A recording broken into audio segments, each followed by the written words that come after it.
ನಮಸ್ಕಾರ ವೀಕ್ಷಕರೇ. ಇವತ್ತು ನಾನು ಬಿಸಿಬೇಳೆಬಾತ್ ಹೇಗೆ ಮಾಡೋದು ಅಂತ ತೋರಿಸ್ಕೊಡ್ತಾ ಇದ್ದೀನಿ. ಇದರಲ್ಲಿ ಒಂದು ವಿಶೇಷತೆ ಇದೆ. ಅದೇನೆಂದರೆ, ನಾನು ಇಲ್ಲಿ ಅಕ್ಕಿನ ಉಪಯೋಗಿಸದೆ ಬಿಸಿಬೇಳೆಬಾತ್ ಹೇಗೆ ಮಾಡೋದು ಅಂತ ತೋರಿಸ್ಕೊಡ್ತಾ ಇದ್ದೀನಿ. ಒಮ್ಮೆ ಈ ರೆಸಿಪಿನ ಟ್ರೈ ಮಾಡಿ. ಹಾಗೆ ನಮ್ಮ ಚಾನಲನ್ನು ಸಬ್ಸ್ಕ್ರೈಬ್ ಮಾಡೋದನ್ನು ಮರಿಬೇಡಿ. ಬನ್ನಿ, ಹಾಗಾದರೆ ಬಿಸಿಬೇಳೆಬಾತನ್ನು ಹೇಗೆ ಮಾಡೋದು ಅಂತ ನೋಡೋಣ. ನಿಮ್ಮೆಲ್ಲರಿಗೂ ನಮ್ಮ ಚಾನಲ್ಗೆ ಸುಸ್ವಾಗತ.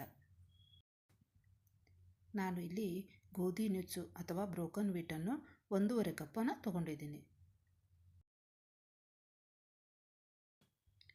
ಈಗ ಇದಕ್ಕೆ ನೀರು ಹಾಕಿ ಚೆನ್ನಾಗಿ ಒಂದು 2 ರಿಂದ 3 ಸತಿ ತೊಳ್ಕೊಬೇಕು.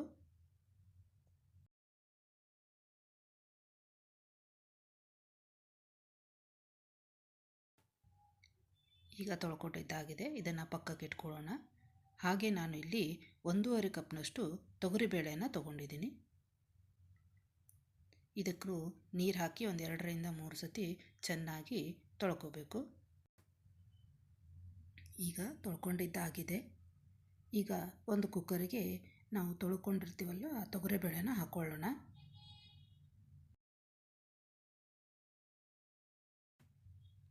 ಮತ್ತು ಇದಕ್ಕೆ ಮೊದಲೇ ತೊಳ್ಕೊಂಡಿರೋಂಥ ಗೋಧಿ ನುಚ್ಚನ್ನು ಹಾಕೊಳ್ಳೋಣ.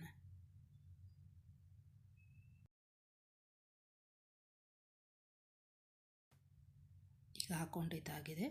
ಈಗ ಇದಕ್ಕೆ ನಾವು 4.5 ಕಪ್ಪಷ್ಟು ನೀರನ್ನು ಹಾಕೊಳ್ಳೋಣ.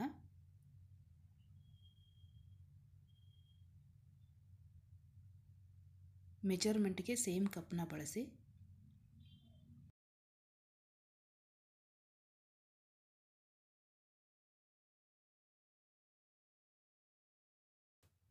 ಈಗ ನೀರು ಹಾಕ್ಕೊಂಡಿದ್ದಾಗಿದೆ. ಈಗ ನಾವು ಕುಕ್ಕರ್ನ ಲಿಡ್ ಮುಚ್ಚೋಣ. ಈಗ ಇದನ್ನು ಒಲೆ ಮೇಲಿಟ್ಟು 1 ವಿಸಲ್ನ ಹೈ ಫ್ಲೇಮ್ ಮೇಲೆ ಮಾಡ್ಕೋಬೇಕು. ಹಾಗೆ ಲೋ ಫ್ಲೇಮ್ನಲ್ಲಿ 3 ವಿಸಲ್ನ ಮಾಡ್ಕೋಬೇಕು. ಈ ಕಡೆ ಒಂದು ಕಪ್ಗೆ ನಾನು ಇಲ್ಲಿ 1/4 ಕಪ್ಪಷ್ಟು ನೀರು ಹಾಕೋತಾ ಇದ್ದೀನಿ. ಅದಕ್ಕೆ ಸ್ವಲ್ಪ ಹುಣಸೆ ಹಣ್ಣನ್ನು ಹಾಕೋತಾ ಇದ್ದೀನಿ. ಇದನ್ನು ಒಂದು 10 ನಿಮಿಷ ನೆನೆಯಕ್ಕೆ ಬಿಡಬೇಕು.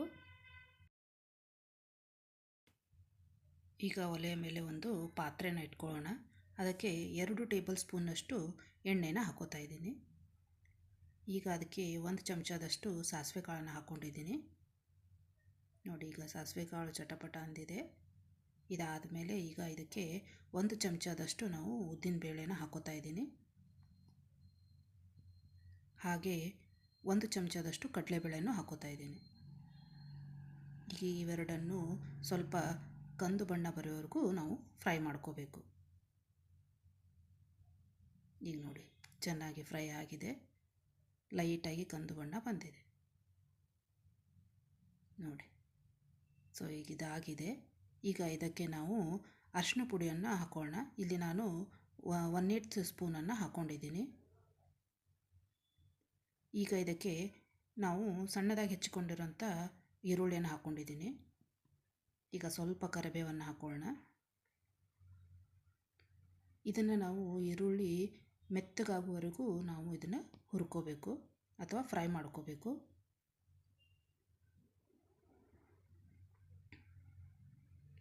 ಈಗ ಇದಾಗಿದೆ. ಈಗ ಈರುಳ್ಳಿ ಚೆನ್ನಾಗಿ ಫ್ರೈ ಆಗಿದೆ.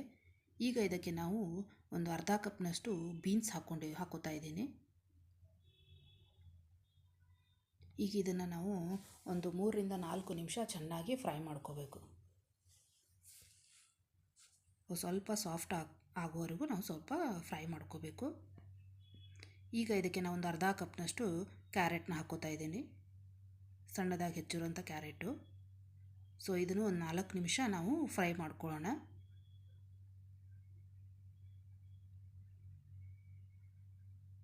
ಈಗ ಫ್ರೈ ಮಾಡ್ಕೊಂಡಿದ್ದಾಗಿದೆ. ಈಗ ಇದಕ್ಕೆ ನಾನು ಇಲ್ಲಿ 1 ಕಪ್ನಷ್ಟು ಆಲೂಗಡ್ಡೆನ ಹಾಕ್ಕೊಂಡಿದ್ದೀನಿ. ಇದನ್ನು ಸಿಪ್ಪೆ ತೆಗೆದು ಸಣ್ಣದಾಗಿ ಹೆಚ್ಕೊಂಡಿದ್ದೀನಿ. ಈಗ ಇದನ್ನು ಒಂದು 3 ನಿಮಿಷ ಫ್ರೈ ಮಾಡಿದರೆ ಸಾಕು.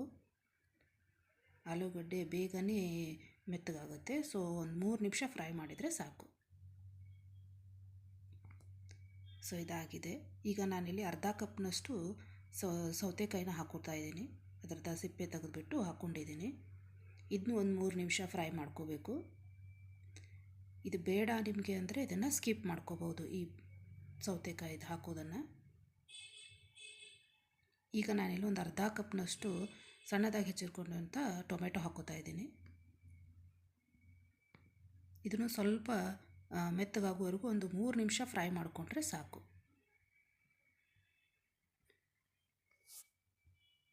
ಇದಾಗಿದೆ. ಈಗ ಇದಕ್ಕೆ ನಾನು ಒಂದು ಅರ್ಧ ಕಪ್ನತ್ತು ಹಸಿರು ಬಟಾಣಿ ಹಾಕೋತಾ ಇದ್ದೀನಿ. ಸೊ ಇದೊಂದು 2 ನಿಮಿಷ ಫ್ರೈ ಮಾಡಿಕೊಂಡ್ರೆ ಸಾಕು. ಇದು ಬೇಗನೆ ಸಾಫ್ಟ್ ಆಗಿಬಿಡುತ್ತೆ. ಸೊ ಒಂದು 2 ನಿಮಿಷ ಫ್ರೈ ಮಾಡಿಕೊಂಡ್ರೆ ಸಾಕು. ಇದೆಲ್ಲ ಆಗಿದೆ. ಈಗ ಇದಕ್ಕೆ ನಾವೊಂದು 4 ಕಪ್ನಷ್ಟು ನೀರನ್ನ ಹಾಕೊಳ್ಳೋಣ.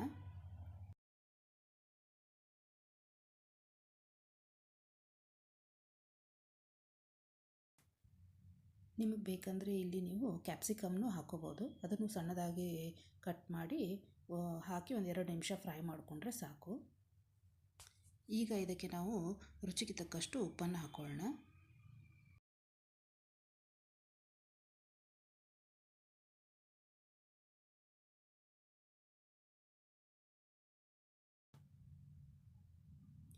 ಈಗ ಇದಕ್ಕೆ ನಾನು 1 ಚಮಚದಷ್ಟು ಖಾರದ ಪುಡಿಯನ್ನು ಹಾಕೋತಾ ಇದ್ದೀನಿ. ನಿಮಗೆ ಸ್ಪೈಸಿ ಬೇಕಂದರೆ ಇನ್ನೊಂದು ಅರ್ಧ ಚಮಚ ನೀವು ಜಾಸ್ತಿ ಹಾಕೋಬೋದು. ಈಗ ಇದಕ್ಕೆ 3 ಚಮಚದಷ್ಟು ನಾನು ಇಲ್ಲಿ ಸಾಂಬಾರು ಮಸಾಲ ಹಾಕೋತಾ ಇದ್ದೀನಿ. ನಾನಿಲ್ಲಿ ಬಿಸಿಬೇಳೆಬಾತ್ ಪೌಡರ್ ಬಳಸ್ತಾ ಇಲ್ಲ, ಅದರ ಬದಲಾಗಿ ಸಾಂಬಾರು ಮಸಾಲ ಹಾಕೋತಾ ಇದ್ದೀನಿ. ಸಾಂಬಾರು ಅಥವಾ ಸಾರು ಆ ಮಸಾಲ ಹಾಕೋತಾ ಇದ್ದೀನಿ. ಈಗ ಹುಣಸೆಹಣ್ಣನ್ನು ಒಂದು 10 ನಿಮಿಷ ನೆನೆಸಿರ್ತೀವಲ್ವ, ಅದನ್ನೆಲ್ಲ ಅದರದ್ದು ಇದನ್ನು ತೆಗೆದುಬಿಟ್ಟು ಪಲ್ಪನ್ನು ಹಿಂಡಿಬಿಟ್ಟು ನಾವು ಅದರದ್ದು ನೀರನ್ನು ಹಾಕಿದರೆ ಆಯಿತು.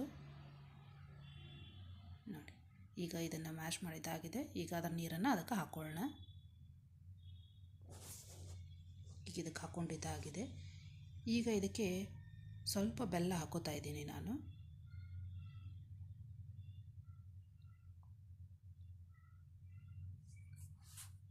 ಈಗ ಇದನ್ನು ಒಂದು ಸತಿ ಚೆನ್ನಾಗಿ ಕಲಿಸೋಣ.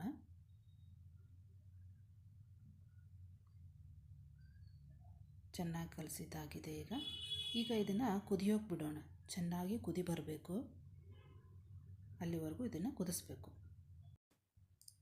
ಸೊ ಅದು ಕುದಿ ಬರೋವರೆಗೂ ನಾವಿಲ್ಲಿ ಕುಕ್ಕರ್ ಮುಚ್ಚಳ ತೆಗೆದುಬಿಟ್ಟು ಗೋಧಿ ನುಚ್ಚು ಮತ್ತು ಬೇಳೆ ಹೇಗೆ ಬೆಂದಿದೆ ಅಂತ ನೋಡ್ಕೊಳ್ಳೋಣ. ಈಗ ನೋಡಿದೆ ಎಷ್ಟು ಚೆನ್ನಾಗಿ ಬೆಂದಿದೆ ಅಂತ. ಒಂದು ಸತಿ ಇದನ್ನು ಚೆನ್ನಾಗಿ ಕಲಿಸ್ಕೊಂಡ್ಬಿಡೋಣ. ನೋಡಿ, ಇಷ್ಟು ಬೆಂದರೆ ಸಾಕು. ಸೊ ಇದು ಬೆಂದಿದ್ದಾಗಿದೆ. ಈಗ ಇದನ್ನು ಸೈಡಲ್ಲಿ ಇಟ್ಕೊಳ್ಳೋಣ. ಈಗ ನೋಡಿ, ಇದು ಚೆನ್ನಾಗಿ ಕುದಿ ಬರ್ತಾ ಇದೆ.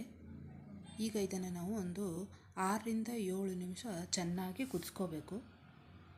ಅಂದರೆ ನಾವು ವೆಜಿಟೇಬಲ್ಸ್ ಹಾಕಿರ್ತೀವಲ್ವ, ಅವೆಲ್ಲ ಸಾಫ್ಟ್ ಆಗಬೇಕು. ಅದಾದಮೇಲೆ ಈಗ ನಾವು ಗೋಧಿ ನುಚ್ಚು ಮತ್ತು ಬೇಳೆಯನ್ನು ಹಾಕೊಳ್ಳೋಣ. ಸ್ವಲ್ಪ ಸ್ವಲ್ಪ ಹೊತ್ತನೇ ಹಾಕೋತಾ ಅದನ್ನ ಕಲಿಸ್ತಾ ಹೋಗಬೇಕು. ನೋಡಿ, ಈಗ ಹಾಕ್ಕೊಳ್ಳೋದು ಕಲಿಸ್ಕೋಬೇಕು, ಅಂದರೆ ಗಂಟಾಗಲ್ಲ ಅಂತ ಅಷ್ಟೇ. ಸೊ ಎಲ್ಲ ಹಾಕಿಬಿಟ್ಟು ಚೆನ್ನಾಗಿ ಕಲಿಸ್ತಾ ಹೋಗೋಣ.